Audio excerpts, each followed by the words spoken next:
Hello, my friend. Today I will tell you another long-forgotten legend. Close your eyes and let the magic transport you to Middle-earth. Our journey begins.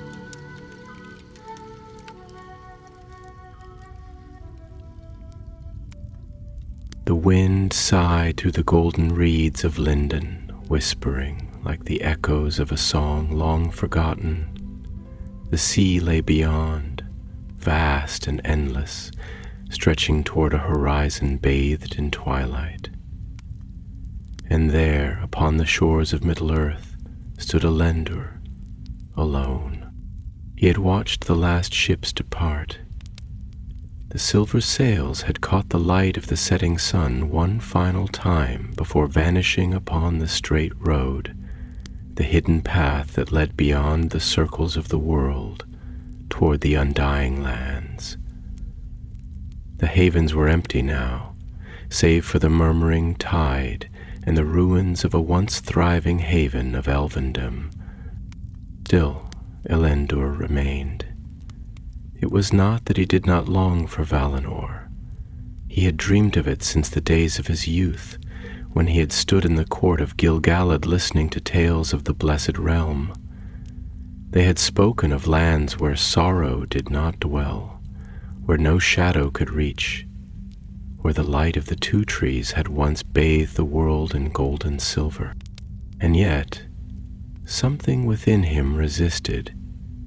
He could not shake the feeling that he was meant to stay, that something in Middle-earth still called his name. It was not love for fading lands nor duty. Those had long since passed from his heart. No, it was something else, a whisper that stirred in the edges of his dreams, pulling him back when all others had gone, a vision. Every night, as sleep claimed him beneath the open sky, he saw the same dream, the undying lands, veiled in mist, not shining, not golden, but pale and distant, as if the light itself had dimmed.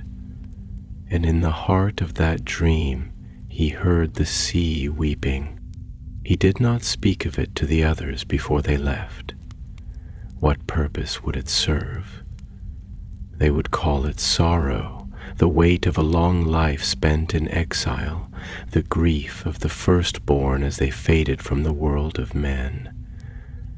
But it was not grief, it was a warning. The tide crept forward, licking at his boots as he stood unmoving. He closed his eyes, listening, waiting.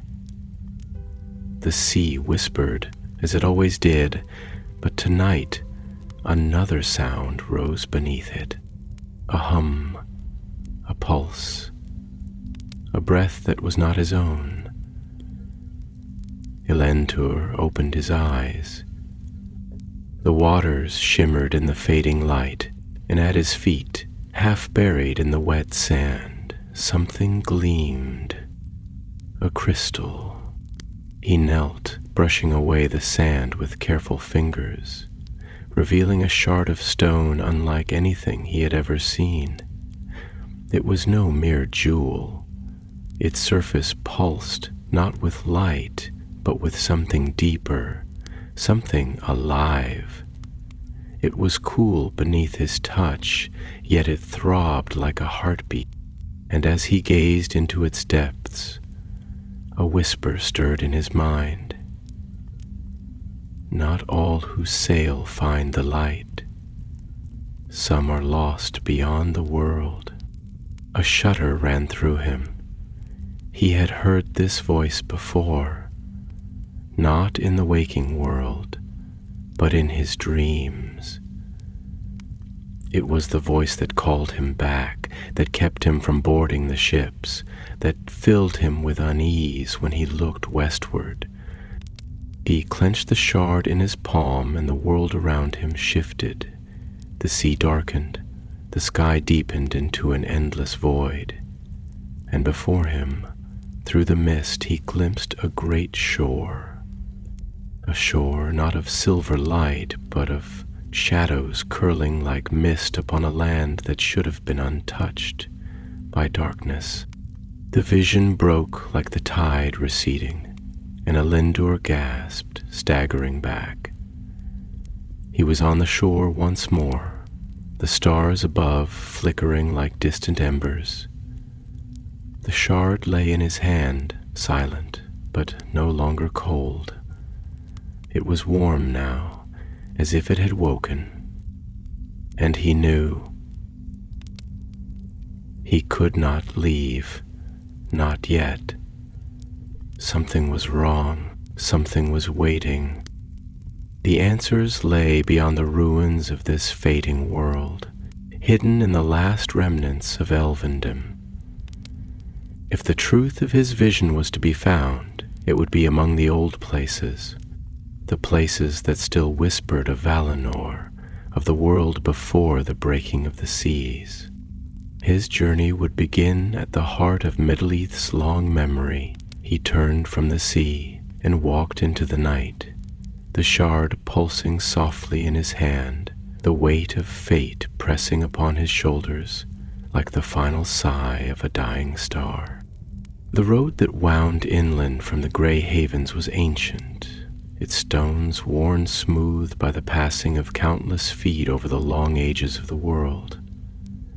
The air was thick with the scent of salt and earth, the mingling breath of the sea and the land, and though night had settled upon the world, the sky remained restless, a darkened canvas where the stars flickered and dimmed as if uncertain whether they should shine at all. The westward wind, always cool and clear, carried whispers from the deep, faint sighs of waves breaking upon unseen shores, murmurs that did not belong to the world of men or elves, but to something older, something watching from beyond the veil of time. Elendor walked without haste, for he was a wanderer still, unbound by any ties save those of his own making. His path led eastward, toward the ruins of the old kingdoms, where the echoes of elvendom still lingered, though the hands that had built them were long gone. His mind, however, was not upon the road nor upon the journey ahead, but upon the thing he carried, the shard of crystal, a fragment of something greater, something that now pulsed softly against his palm, as if it too were breathing. He had spent the better part of his life seeking knowledge, unraveling the weavings of time like an old song remembered in half-whispered refrains. And yet, for all his wisdom, for all the books he had read in Linden's halls, for all the tales he had gathered from the lips of wandering lore-masters, he had never heard of such a thing, never read of a crystal that beat like the heart of a living thing, never known of any relic that called to its bearer in dreams of mist-veiled shores and silent lands. The thought unsettled him. It was not fear, not truly, but something deeper, something colder, a sense of being watched, of being known, as if the thing in his hand was not merely a relic of ages past, but a thing aware, a thing waiting. He tightened his fingers around it, and at once the air around him seemed to shift. The wind ceased, the stars overhead flickered, and for a single heartbeat, the world stood still. And then came the voice. "You hesitate, Elendor. Why do you delay? Do you fear what you will find?" It was not spoken aloud, nor was it a whisper carried on the wind. It was inside him, threaded through his thoughts as though it had always been there, waiting for him to listen. He halted, breath catching in his throat, and his gaze swept the landscape. The hills stretched into the darkness, rolling like waves frozen in time, their slopes cloaked in shadow. The land was empty, silent, save for the distant rustling of unseen creatures in the grass. And yet he was not alone. Swallowing against the unease that knotted in his chest, he spoke, though his voice was low, cautious. "Who are you?" A pause, deep as the space between the stars. Then the voice came again, softer this time, almost gentle. "I am memory, Elendur. I am the echo of what was, and what might yet be. I have been with you since you first gazed westward and wondered if the light would welcome you. You have felt my call, though you did not know my name." The shard pulsed once, a soft flicker of silver light against the darkness. Elendur exhaled, his mind racing. "And what is it that you would have of me? Am I to follow some unseen path, to chase after a vision of lands that should lie beyond sorrow?" There was no answer at first, only the stillness of the night, heavy with unspoken things. Then, at last, the voice returned, but this time it was not alone. A feeling rose within him, a longing not his own, a sorrow vast and immeasurable, like the sigh of the sea against forgotten shores. Not all who seek find solace, not all who sail find peace. The west is not as it once was, and the light that called the firstborn home is dimming. There is something stirring beyond the horizon, something that should not be. And you, Elendur, are the last who may bear witness. He felt the weight of those words settle upon him like the hush before a storm, vast and heavy with unspoken truths. He wanted to deny it, to push it away, but he could not. He had seen it, had dreamed of it, had felt its pull in the depths of his soul.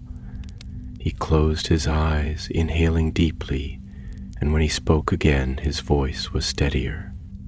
"If I am to be witness, then I will seek the truth. But tell me this, what lies beyond the horizon? What awaits those who have already passed into the west?" The voice did not answer, but the shard in his palm flared with light, and in that brief instant Elendur saw. A land of mist and silence, a sky without dawn, and upon the shore, shadows moving. Not wraiths, not spirits, but something else, something waiting. Then the vision was gone and the world was as it had been. The night wind stirred once more, the stars burned bright overhead, and the hills stretched out before him, unmarked and untouched. But something had changed. The shard in his hand no longer pulsed with its quiet heartbeat. It was still now, as if it had spoken all it could. Elendur let out a slow breath, his fingers unclenching, and for the first time in many long years, he felt the weight of fate press upon him, a weight he could not turn away from. He had sought knowledge, had wandered in search of answers, but now, at long last, the path was set before him. He would go east, to the ruins of Elvendom, to the places where memory still clung to stone and shadow.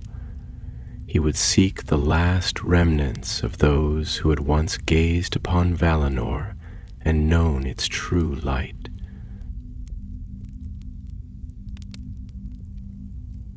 And when the time came, he would stand at the edge of the world and look beyond the horizon. The wind carried his name into the night, but this time it did not feel like a question. It felt like a promise. He pulled his cloak tight around him, turned his back to the sea, and walked into the dark. The road stretched before him, winding like an ancient river of stone through the undulating hills, vanishing into the twilight beyond. The grasslands of Eriador lay quiet beneath the sky, their once thriving paths now softened by time, their edges blurred by the slow encroachment of wild things. It was a land that bore the weight of memory, a place where the roots of trees had long since begun reclaiming the past, where the echoes of forgotten voices still lingered in the rustling leaves and the sigh of the wind through hollowed ruins. It was neither wholly empty nor wholly living, a land between, a place caught in the last fading breath of an age that was slipping into legend. Elendor walked alone, his steps measured, his gaze distant. He did not hurry, for there was no need. The road was patient, and time, though relentless, did not yet press its hand upon him. And yet, within him, there was an urgency that he could not name, a quiet but insistent pull that urged him forward, whispering in the spaces between his thoughts. The shard of crystal, tucked safely within the folds of his cloak, no longer pulsed with its strange living light, but he could still feel it, a presence just beyond his senses, waiting. Listen. The night had deepened, and the sky above was vast and strewn with stars, their cold brilliance unmarred by cloud or mist. The world beneath their gaze was hushed, wrapped in a silence that was not empty but watchful, as though the land itself was waiting for something long foretold. The distant mountains stood dark against the horizon, their peaks sharp as broken crowns, and the rivers that wound through the valleys gleamed faintly, reflecting the heavens above like molten silver. The air smelled of damp earth and old leaves, the lingering scent of rain upon stone. And somewhere, far off in the unseen distance, a wolf howled, a long, mournful sound that hung upon the air before fading into the endless dark. He paused upon a rise, his eyes sweeping the vastness before him, and for the first time in many long years he felt small, not as mortals did when faced with the great expanse of the world, but in the way that one feels when standing before a door that has been shut for an age, knowing that behind it lies something beyond reckoning. He had spent a lifetime in Middleath, lingering while others had gone, watching as the last remnants of his kind faded like the embers of a dying fire. And yet, even now, even as he stood at the threshold of something greater, something unknown, he hesitated. "What is it you seek, Elendor?" The voice was not his own, nor was it the voice that had spoken to him before. It was soft, distant, like a whisper carried upon the tide, and as it filled his mind, he knew he was no longer alone. He turned slowly, his gaze falling upon the figure that stood beneath the eaves of an ancient oak, half hidden in the shifting shadows of the branches above. The figure was clad in a cloak the color of twilight, its edges frayed with time, and though the hood was drawn, obscuring the face beneath, there was no mistaking the quiet power that surrounded them. A pause, heavy as the weight of the sky, and then, at last he spoke. "I do not know." The figures stepped forward, their movements slow, deliberate, as though they carried the burden of ages upon their shoulders. The wind stirred, rustling the leaves, and as the figure raised a hand, the fabric of their sleeves slipped slightly, revealing fingers long and slender, etched with the faint silver glow of forgotten runes. And yet you walk this road though you do not know where it leads. You listen for a voice you do not understand, follow a call you cannot name. Tell me, son of Lindon, what is it that keeps you bound to this land, when all others have sailed? Elendor exhaled, slow and measured, though his heart had begun to beat with a quiet urgency. He did not answer at once, for the question was not a simple one, and the answer, if there was one, was not so easily spoken. I have seen the sea. I have stood upon the shores of Lindon and watched as the last of my kin departed, their ships vanishing beyond the veil of the world. I have known the longing that stirs in the hearts of all who remain, the ache that pulls toward the west, toward the light that was promised to us since the breaking of the world. And yet I did not go. The wind sighed through the branches above, and for a long moment the figure did not speak. Elendor's voice grew quieter, though no less steady. I do not know if it was fear that held me back, or doubt, or some unspoken grief that I could not name. I only know that when I gazed westward I felt no certainty, no peace. And now I dream of mist and shadow, of a shore that should not be. I dream of a land that is not as it was, and I do not know if it is a warning or a call. But the road before me is clear, and so I walk it, though I do not yet know where it ends. A silence, deep and thoughtful, and then the figure inclined their head, the faintest hint of understanding in their unseen gaze. You are wise to question what others do not, and yet, Elendor, wisdom is a blade that cuts both ways. To doubt is to seek truth, but it is also to risk losing oneself in the search. There is a reason the road to the west is hidden from mortal eyes, a reason that no ship may turn back once it is set upon the straight path. The land beyond the sea is not merely a refuge for the weary, it is a place apart, a realm untouched by the turning of the world. To enter it is to leave behind all that you are, all that you have known, to step beyond time itself. But tell me, what if the path you seek is not only forward, but back? What if the truth you seek is not across the sea, but beneath it? Elendor frowned, his mind turning over the words, weighing their meaning. What do you mean? The figure did not answer, not at first. Instead, they reached within the folds of their cloak and withdrew something small, something wrapped in cloth as dark as the night itself. Slowly, carefully, they extended it toward him. Take it and see.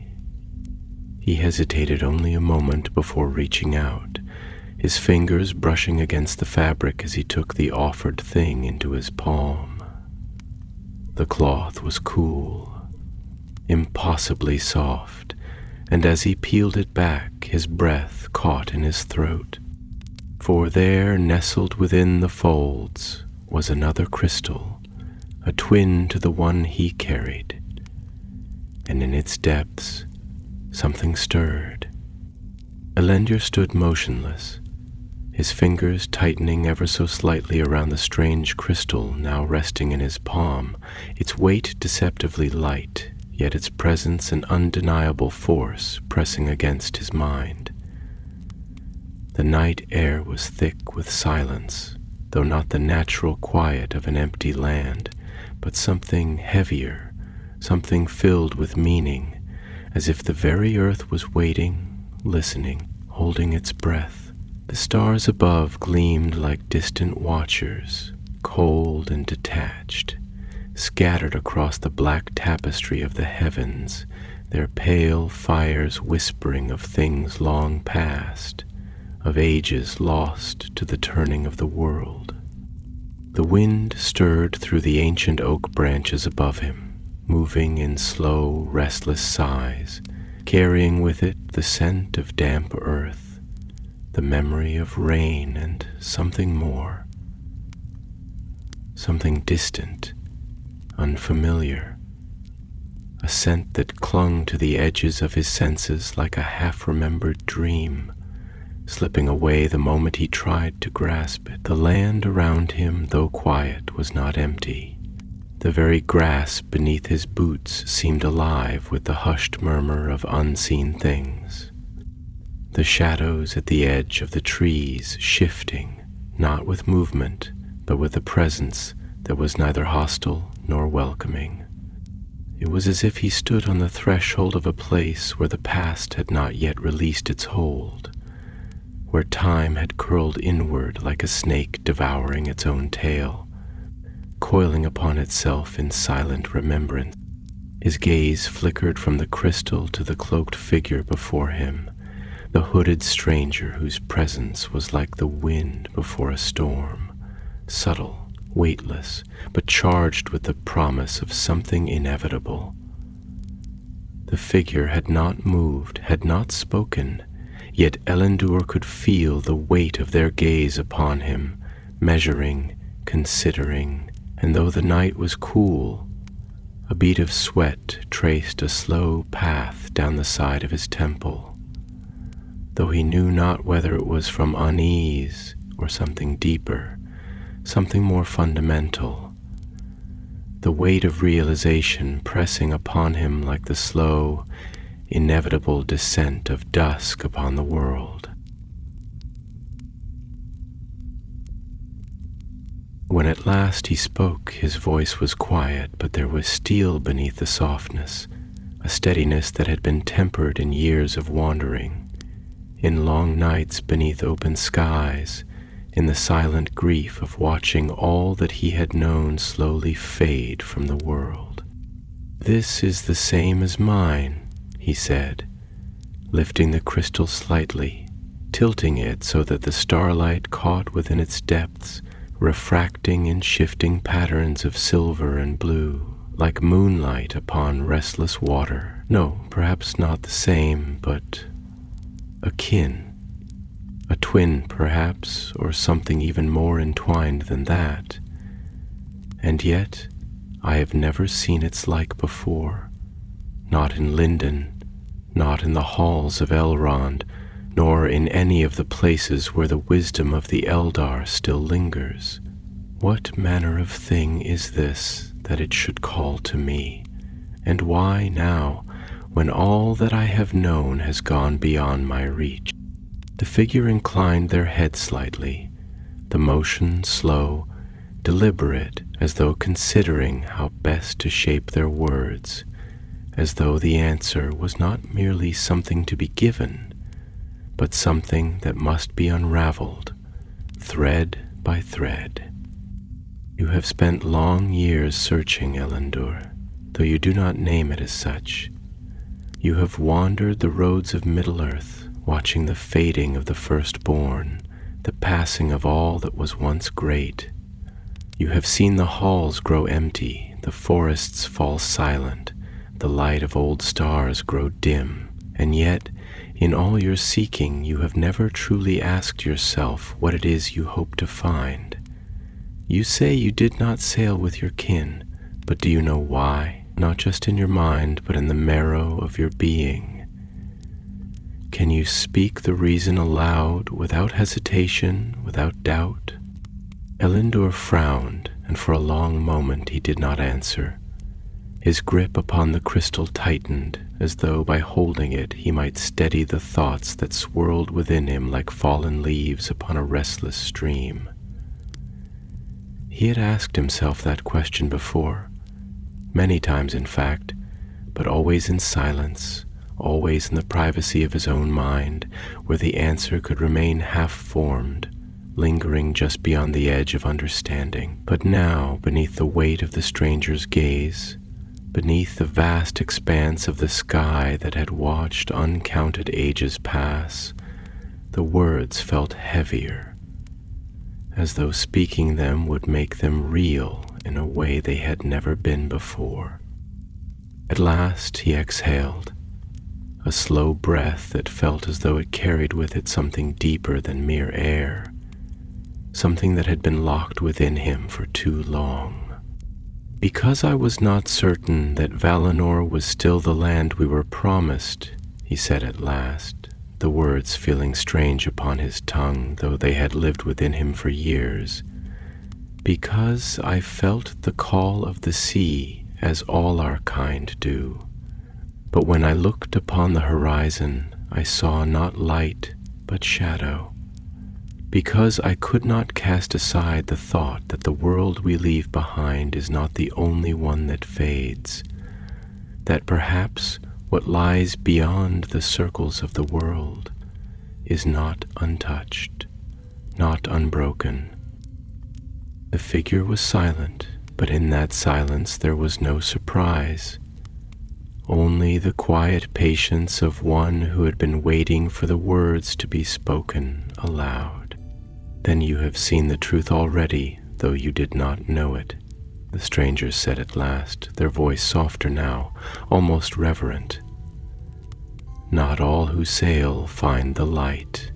Not all who leave these shores pass beyond sorrow. There are whispers upon the tide, whispers that speak of a land that should not be, a place where even the light of the west cannot reach. And you, Elendur, are the first to listen." A shiver passed through him, though the night was not cold. He had known it. Some part of him had known it for a long time. But to hear it spoken, to hear it confirmed, was something else entirely. He looked down at the crystal once more, its light pulsing faintly, as though in answer to something unseen. Then, "What must I do?" he asked, his voice quiet but resolute. "What path lies before me now?" The figure reached up, lowering their hood at last, revealing a face both ageless and weary, framed by hair the color of starlight, eyes deep and fathomless as the sea, and in those eyes Elendur saw something that made his breath catch in his throat. Recognition. "You must go where no elf has gone before," they said. "You must seek the place that does not exist. You must find the shore that should not be. And when you stand upon its edge, you must look beyond the horizon and see what has been hidden since the breaking of the world." The wind stirred once more, carrying the scent of the sea upon its breath, and for the first time in a long age, Elendur felt the stirrings of something he had not known in many years.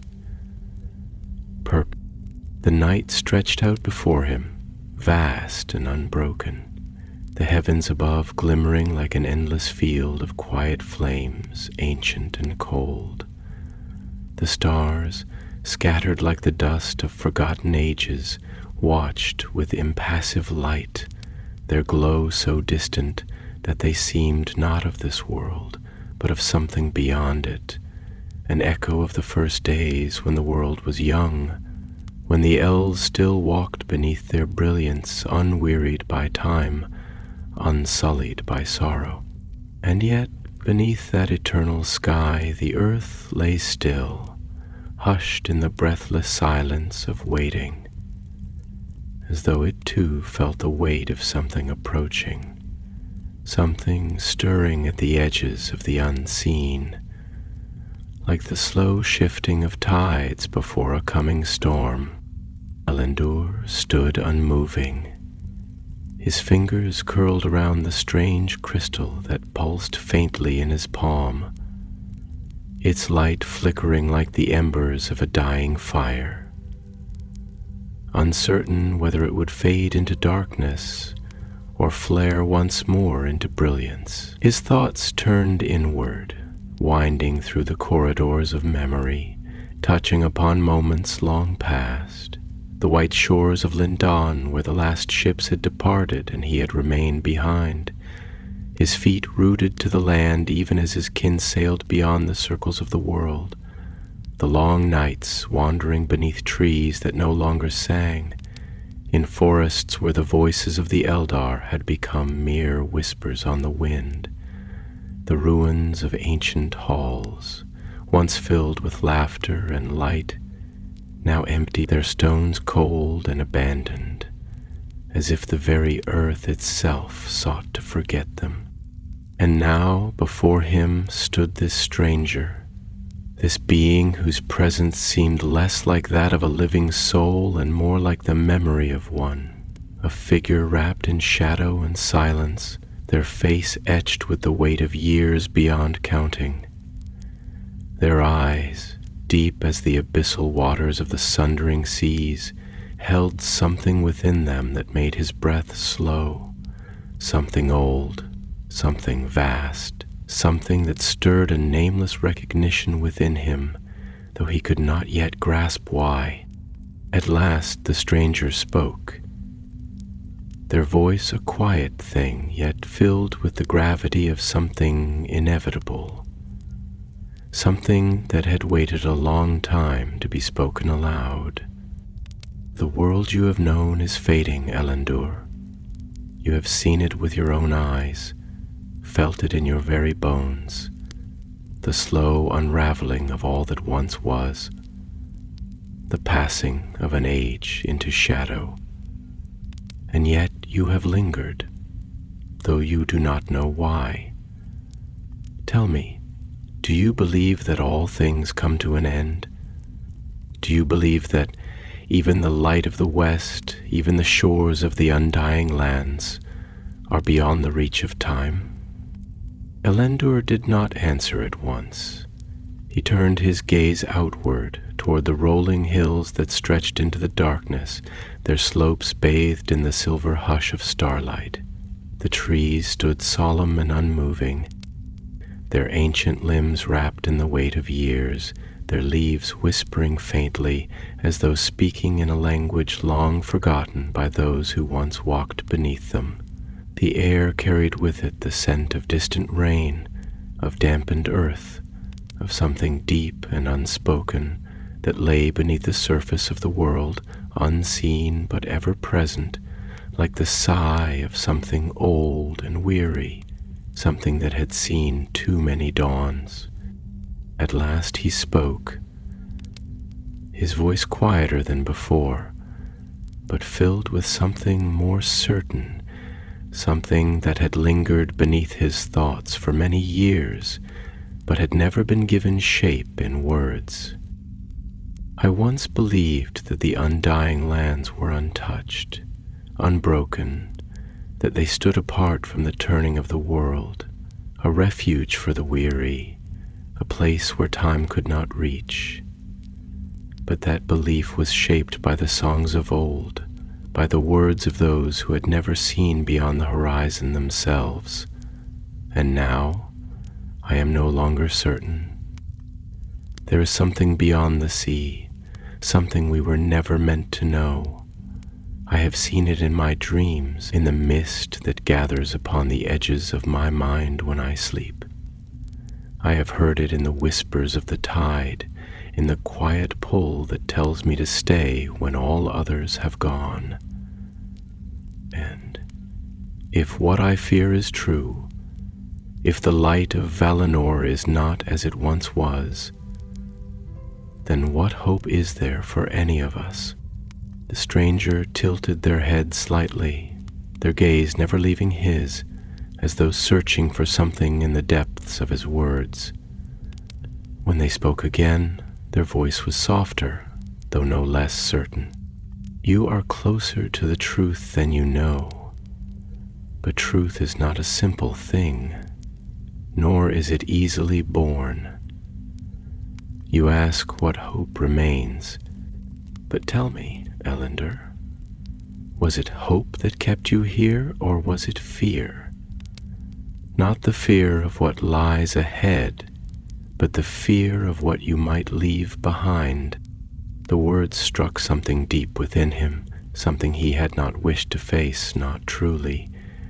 He had told himself that he remained because of uncertainty, because he did not trust the call of the sea, because he doubted that the West was still what it had been.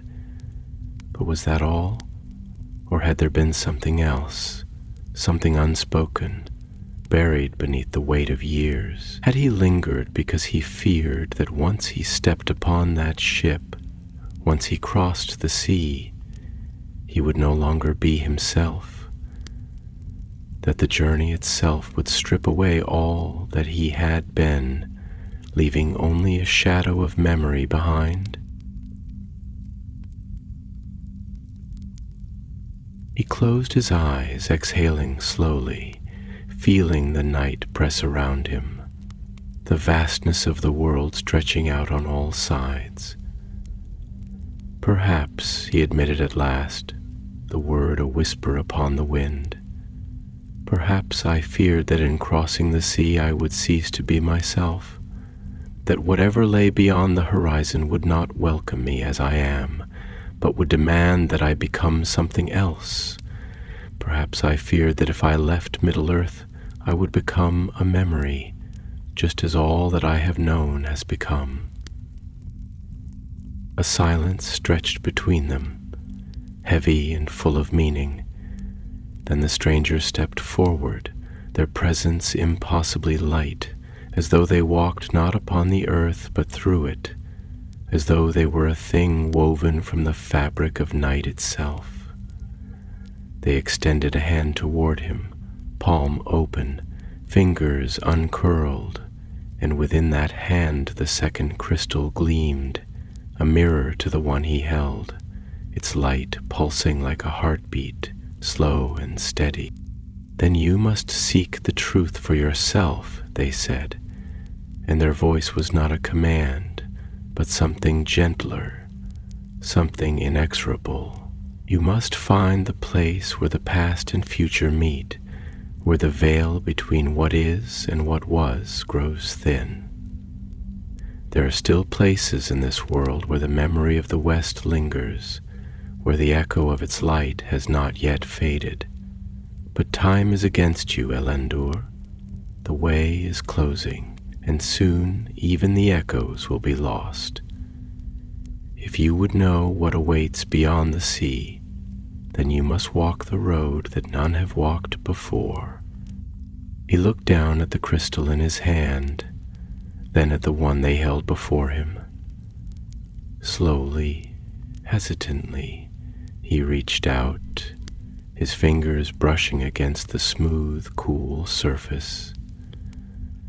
The moment his skin touched it, a pulse of light flared outward, and in that instant, he saw a sea endless and dark, a land veiled in shadow, and upon its shores something waiting. The vision shattered, and he staggered back, breathless, the night pressing in once more. But he knew now. He knew what he must do. He would go to the place where memory still lived. He would seek the truth. He would find the undying lands. The night stretched vast and unbroken around them, a tapestry woven from darkness and quiet light, where the stars shimmered like cold embers scattered across the heavens, their silent radiance indifferent to the turning of the world below. The land itself seemed to hold its breath, as though it too were listening, waiting, caught in the hush of something unseen yet felt, something just beyond the veil of understanding. The trees stood solemn and unmoving, their ancient limbs stretched skyward in quiet supplication, their roots sinking deep into the bones of the earth, cradling the remnants of forgotten ages.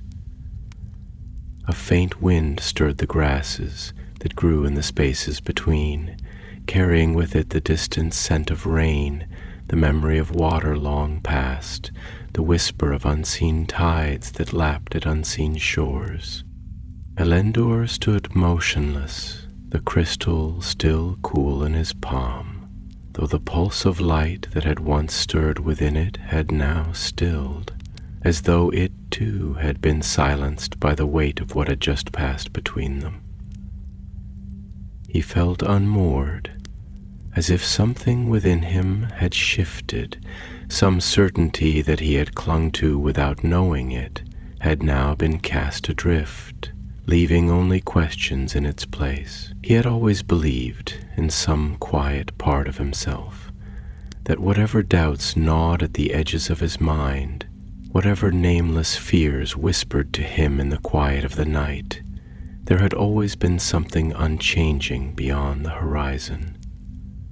Valinor, the West, the land of the Eldar, untouched, eternal, waiting.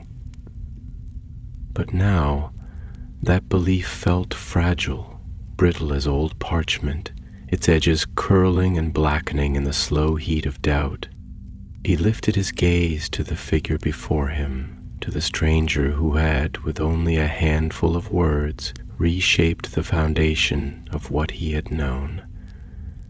Their face, though now unshrouded, was not unfamiliar, not in the way of someone once met and long forgotten, but in the way that dreams are familiar, in the way that old song stirs something deep within the soul, even when their words have long since faded from memory. There was something ageless in their features, something that belonged neither to the passing of years nor the weight of sorrow, but to the stillness of the spaces between, to the moments caught in the hush between one breath and the next, to the lingering quiet that follows the last note of a song before it fades into silence. Elendor exhaled, a slow breath that felt as though it carried with it something heavy, something that had been waiting for release. When he spoke, his voice was quieter than before, not uncertain but deliberate, each word shaped with care, as though he were stepping upon a path that had only just begun to reveal itself beneath his feet. You speak of the West as though it is not what we have always believed it to be. You say that not all who sail find peace, that not all who leave these shores pass beyond sorrow. But these are not things that have ever been spoken of, not in the songs of my people, nor in the lore of the wise. If there is something beyond the world as we know it, if there is something that even the Valar do not speak of, why is it that no word of it has ever reached us? Why is it that we, who have lingered in Middle-earth, who have watched our kind fade from this world, have been left in ignorance? The stranger regarded him for a long moment, their expression unreadable, though in their eyes there was something like the reflection of distant light upon deep waters, something vast and quiet and knowing. When they spoke, because there are truths that cannot be known without consequence, there are paths that cannot be walked without losing something of oneself. The world has long been shaped by the stories we tell of it, and for as long as there have been those who seek the West has been a beacon, a promise, a refuge. To shatter that would be to unmake something fundamental, something that has bound the firstborn together even as they have waned. But you, Elendor, you were never meant to sail upon the tide. You were never meant to set foot upon the straight road and pass beyond the world as it has been known. You have lingered because you were meant to linger. You have seen because you were meant to see, and now you must choose whether you will follow the path that has been laid before you, or whether you will turn away and let the world remain as it is, untouched. Elendor felt something stir deep within him, a slow and steady thing, like the first warmth of sunlight upon frost-bitten earth, like the quiet rush of breath after long-held silence. He had spent so many years wandering, seeking without knowing what it was he sought, drawn forward by something he could never name, something that had always hovered at the edges of his understanding, just beyond reach, and now at last the veil was beginning to lift. He turned his gaze westward, toward the unseen sea, toward the horizon that had called to his people since the first days of the world. He thought of the ships that had sailed before him, of the kin he had watched vanish beyond the water's edge, of the longing that had filled their eyes, of the certainty with which they had spoken of the lands beyond, of the peace they had been promised. He thought of the visions that had plagued him, of the mist-veiled shores, the silent waters, the shadowed figures waiting upon distant sands. He thought of the voice that had whispered to him, the words that had curled like smoke within his mind, the quiet aching pull that had told him that he could not follow, that he was not meant to follow. And at last he spoke. "And tell me what I must do. Tell me where the path leads. If I am to seek the truth, then let me do so with my eyes open. Let me walk forward knowing what it is I am to find." The stranger nodded once, slow and deliberate, as though the moment had been long in coming, as though this was merely the fulfillment of something that had already been set in motion. "Then you must go to the ruins of the old world, to the places where the memory of the West still lingers, where the echoes of the past have not yet faded into the silence of time. There are remnants still, hidden in the forgotten corners of Middle Earth, where the light of Valinor once touched, but now lies buried beneath the weight of years. Seek them, Elendor. Follow the whispers of the past, and when you stand upon the threshold of what was lost, when you look beyond the veil that has been drawn over the world, then you will know what it is you have always sought." The wind stirred, carrying the scent of the sea upon its breath, and in that moment, something within Elendor settled. The path was before him now, clear and unwavering, and for the first time in many long years, he felt the quiet certainty of purpose. He would go. He would seek.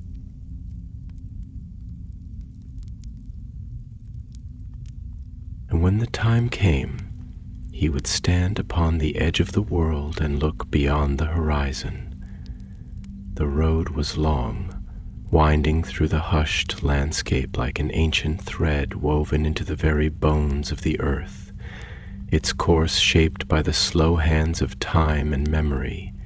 The air was heavy with the scent of damp soil and autumn leaves, the lingering fragrance of rain still clinging to the earth, as if the sky had only just relinquished its hold upon the land. The trees that lined the path stood tall and solemn, their gnarled limbs stretching outward like the arms of silent sentinels, watching over the world as it changed around them.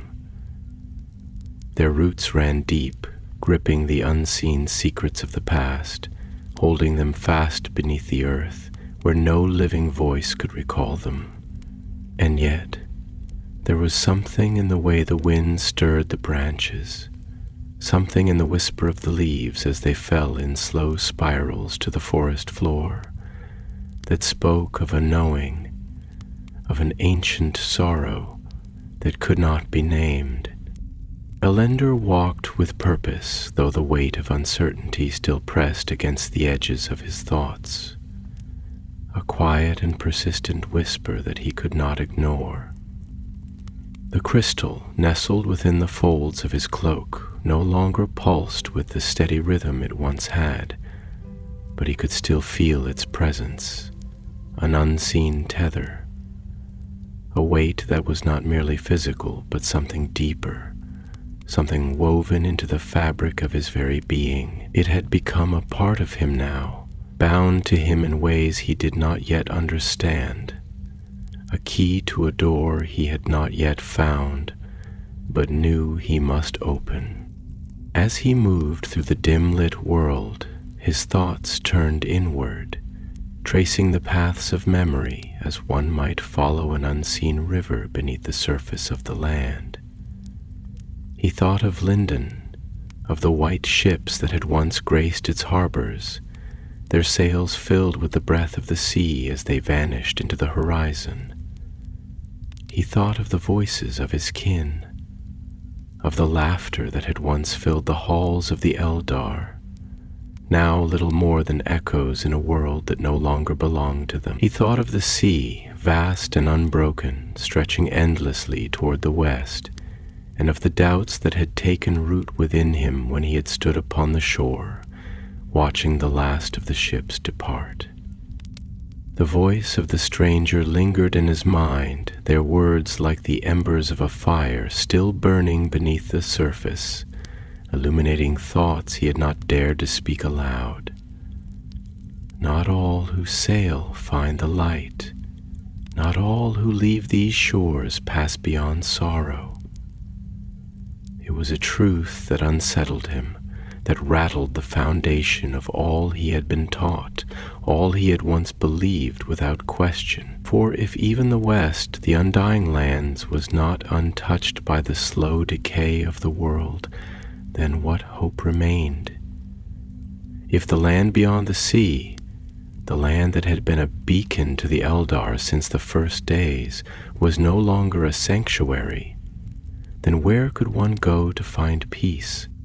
A voice stirred him from his thoughts, distant at first, like a faint echo carried upon the wind. He halted, his breath stilling as he listened, his senses reaching outward into the quiet space of the forest around him.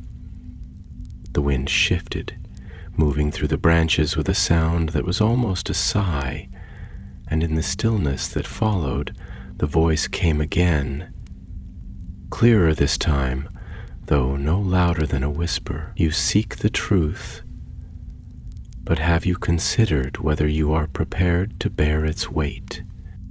Elendor turned, his gaze sweeping the dim-lit wood, his breath steady, though his heart quickened. The voice did not come from any one place, but from all around him, woven into the fabric of the night, into the rustling leaves, into the soft stirring of the wind against the ancient trees. And then, from the shadows beneath the boughs, a figure emerged, a presence that seemed to step not from the world of the living, but from the space between what was and what had been. The figure's cloak was the color of twilight, its edges worn with time, its folds shifting like the mist that gathers upon the edges of the sea at dawn. Their face was partially hidden beneath the hood, but Elendor could see the glint of their eyes, dark and fathomless, reflecting the faint light of the stars above. There was something familiar in their presence, though he knew he had never seen them before. An echo of something he had felt, something he had known but could not name. I do not fear the truth, he said at last, his voice calm but firm, though he could feel the weight of the moment pressing against him. I only fear what is left when all illusions have been stripped away. But it is not fear that guides me. It is knowing that I cannot turn away, not now. If the world is not as we have been told, if the undying lands are not untouched by shadow, then I must understand, I must know. The figure regarded him for a long moment, their gaze unreadable, though not unkind. Then, slowly they stepped forward, their movement as fluid as the shifting of the wind, as if they walked upon the very breath of the world itself. Then you must go where the light of the west once touched but has since withdrawn. You must find the places where the memory of Valinor still lingers, though its presence is faded like the last glow of twilight before the coming of night. There are remnants still, though hidden, forgotten, buried beneath the weight of years. Seek them, Elendur. Follow the echoes of what once was, and when you stand upon the threshold of what has been lost, you will see with your own eyes what has been hidden. Elendur felt the words settle within him, not as a command, but as a truth that had already begun to take shape, as though this path had been laid long before he had set foot upon it. He knew then that he could not falter. The world as he had known it was slipping away, fading into the mists of time, and with it the certainty of all he had once believed. There was only one way forward now, and it was a path no other had walked before him. He looked up at the figure once more, his voice steady. And what lies at the end of this road? What will I find when I reach the place where memory still lingers? Will I find only echoes of the past, or will I find something that should not be? The stranger did not answer at once. Instead, they lifted a hand, fingers curling slightly as if shaping something unseen, something fragile as the threads of fate itself. And then, in a voice that was neither a warning nor a promise, but something in between, they spoke. That is for you to decide, Elenru, but know this. There are doors that once opened cannot be closed. There are truths that once known cannot be unlearned.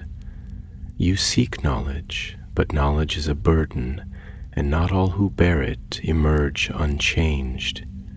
When you look beyond the veil, when you step beyond the world as it has been told to you, you will see not only what lies ahead, but what has been lost.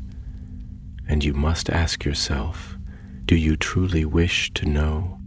The wind stirred once more, the branches above shifting as though whispering their own quiet warnings.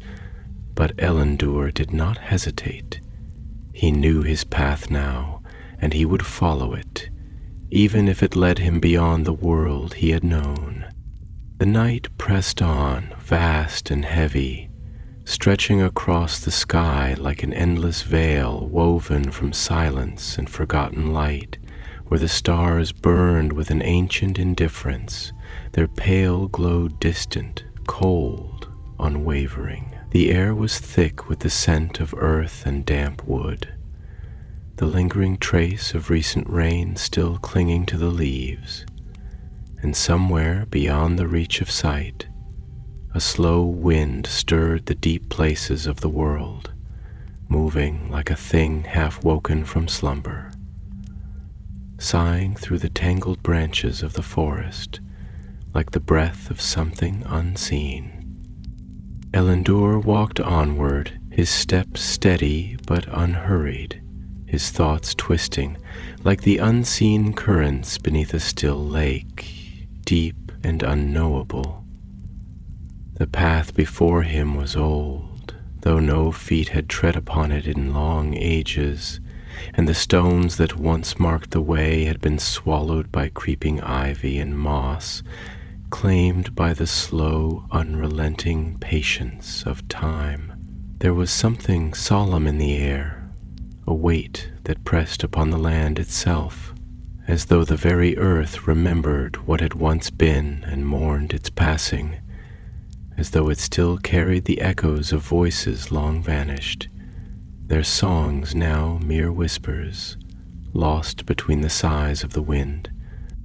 He could feel it, the pull, the presence, the quiet, insistent call that had lingered in the depths of his mind for as long as he could remember, that had guided his steps even when he did not understand where they led.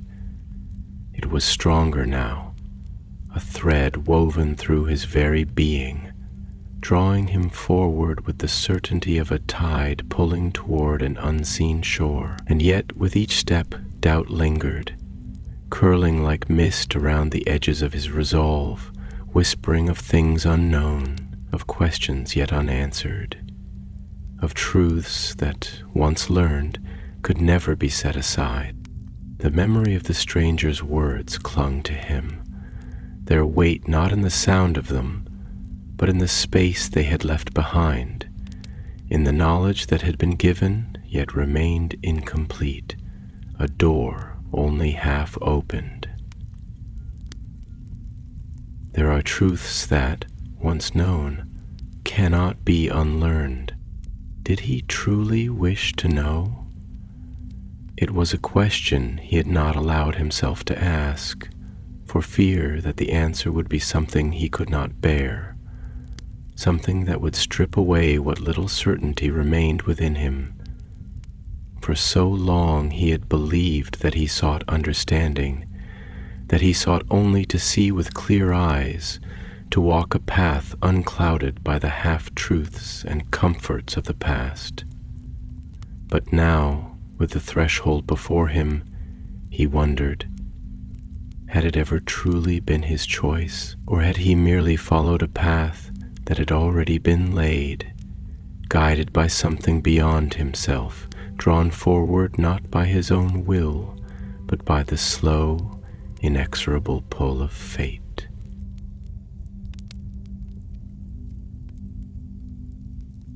He slowed, exhaling softly, his breath a thin cloud in the cool air. The trees rose high around him, their branches intertwined like the fingers of ancient hands, their leaves dark in the starlight, shifting with the slow murmur of the wind. The air was thick with the scent of old bark, of damp moss, of something deeper, something that belonged to the roots of the world, to the places untouched by the hands of men or elves. It was a silence unlike any other, not empty, but full, as though the forest itself was watching, listening, waiting for something to break the hush, for something to move in the stillness that had settled over it like a shroud. And then a voice, low and distant, yet as clear as if it had been spoken beside him. "You hesitate."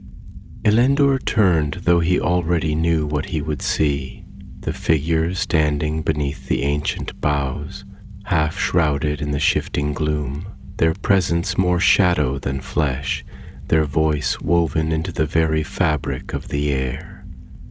There was something different in them now, something that had not been there before, or perhaps something that had always been there, only now revealed.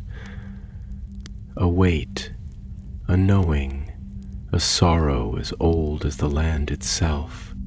"I do not hesitate," he said at last, his voice quiet but firm, though he could feel the doubt pressing at the edges of his resolve, like waves lapping against the shore before the tide breaks. "I only wish to understand before I step forward. I do not seek knowledge blindly, nor do I take lightly the warnings that have been given. If what I seek is truth, then I must know. What is it that lies beyond the veil? What is it that has been hidden, that even the Valar do not speak of? If there is a shadow upon the west, then what cast it? If the light of the undying lands is dimmed, then what remain? The stranger did not answer at once. They stepped forward, slow and deliberate, their movements as fluid as mist curling through the hollows of the earth, their presence something not fully of this world, not fully bound by the weight of time. Their gaze met his, deep and fathomless, and for a long moment there was only silence between them, heavy with things unspoken. Then, at last, they spoke, and their voice was lower now, softer, as though what they were about to say carried a weight even they were reluctant to bear. You ask what casts the shadow, Elendor, but have you not already felt the answer? Have you not already seen it, though you did not know it? The West was not always as it is now. There was a time when the light of Valinor was untouchable, when no darkness could mar its shores, when the gift of the Eldar was true and unbroken. But all things, even the greatest, are shaped by time. Even the light, when left untended, can wane. And there are things older than the Valar, things older than the world itself, things that dwell beyond the circles of Arda, watching, waiting. The sea is wide, Elendor, and not all who sail upon it reach the same shore. Not all who depart these lands find the home they seek. A slow chill crept through him, though the night was no colder than before. He had always known that Middle-earth was fading, that the time of the Eldar was ending, that the world was changing in ways that could not be undone, but he had never considered that Valinor itself could change, that even the undying lands were not beyond the reach of time, that even the brightest of lights could dim. And yet, as the words settled over him, something within him stirred, something that had been waiting, something that had already known. Then there is no sanctuary, he said, and the words felt heavier than he had expected, heavier than they should have been. There is no true escape. Even those who have sailed beyond this world are not beyond the turning of ages. Even they are not untouched.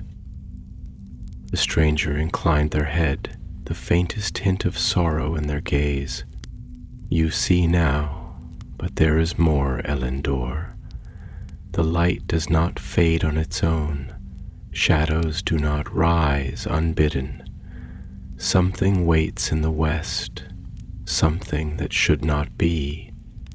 And if you would know the truth, then you must go to the place where the last memory of Valinor lingers, where the veil between what was and what is yet to come is thinnest.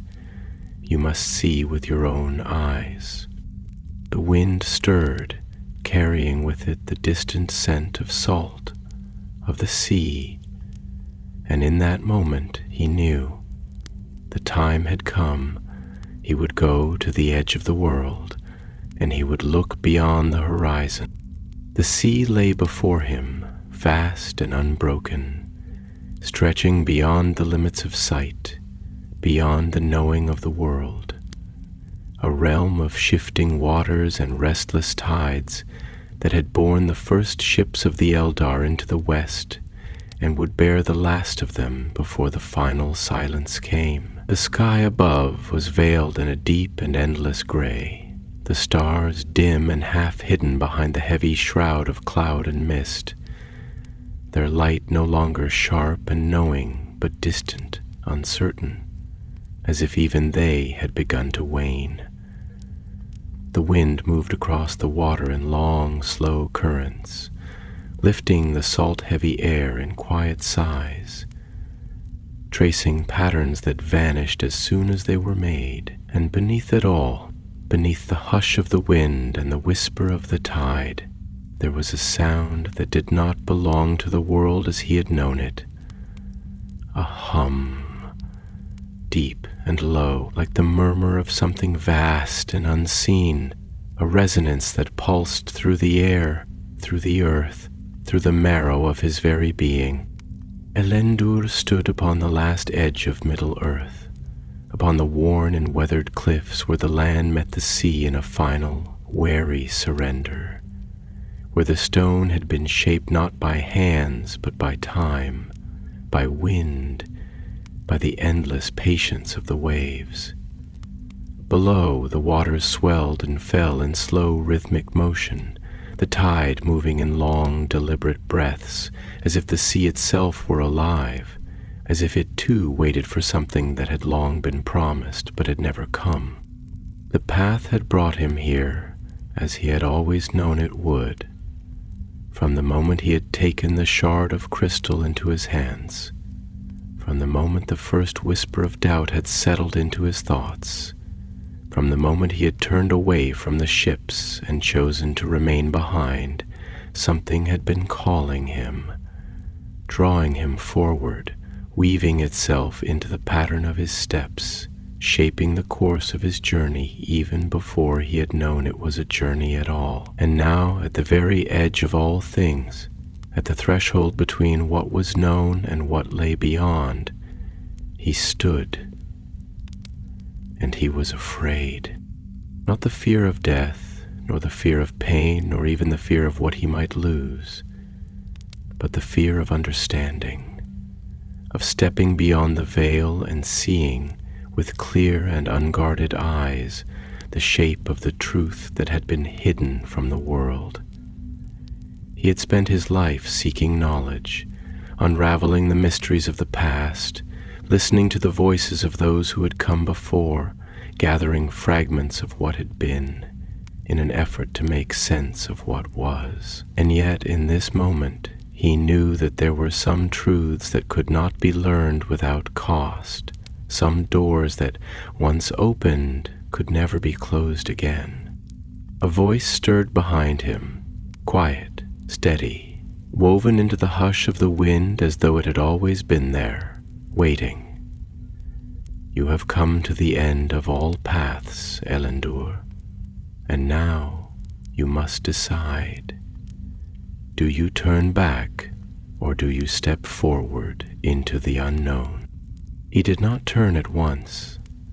Instead, he closed his eyes, feeling the weight of the moment settle around him like a cloak woven from the breath of time itself, feeling the wind move against his skin, carrying with it the salt of a sea that had existed before the first dawn, before the first song, before the world had even taken shape beneath the stars. Tell me, he said at last, his voice quiet but unwavering. Tell me what lies beyond the horizon. Tell me what it is that you have seen. The figure moved closer, their steps light upon the stone, their presence a thing that did not belong wholly to the world, a thing shaped by knowing, by memory, by the weight of things unseen. When they spoke, their voice was softer than before, almost sorrowful. There are places beyond the sight of the Valar, beyond the reach of the world as it has been made, places where the light of the West does not shine, where the sea does not merely carry those who depart, but swallows them, bears them into the depths of something far older, far darker, something that does not belong to the order of things. You have seen it, Elendil, in your dreams, in the mist that lingers upon the edge of waking, in the whisper of the tide that calls not with welcome, but with warning. The straight road is not as it once was. There is a shadow upon the waters, a presence that waits, that watches, that draws those who pass into the places where no light reaches, and not all who sail find the shore they seek. A silence stretched between them, deep as the abyss beneath the waves, vast as the space between the stars. Elendil opened his eyes. Then there is no refuge, no sanctuary, no peace beyond the world. The stranger inclined their head slightly, and though their face remained shadowed, there was something in their presence that spoke of sorrow, of understanding, of the quiet grief of one who has carried knowledge too great for words. There is no peace that is not fought for, no sanctuary that is not kept by the hands of those who refuse to let it fade. The world is not broken, Elendor. It is only waiting for those who will not turn away from what must be done.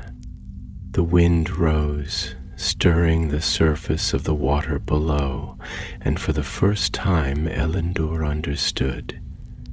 He had not been called to depart. He had been called to remain, to watch, to guard, to stand upon the edge of all things and keep the light from fading, to hold the last line against the darkness that had crept into the places unseen, into the spaces between the turning of the world, into the currents of the sea that bore away those who had trusted in promises no longer kept. Slowly he uncurled his fingers, lifting the crystal into the dim light, watching as it caught the faint gleam of the hidden stars, its surface smooth, unbroken, yet filled with something vast, something living, something waiting.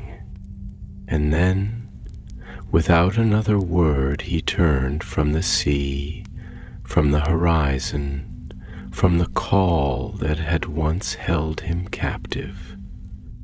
He walked back into the world, and the wind carried his name.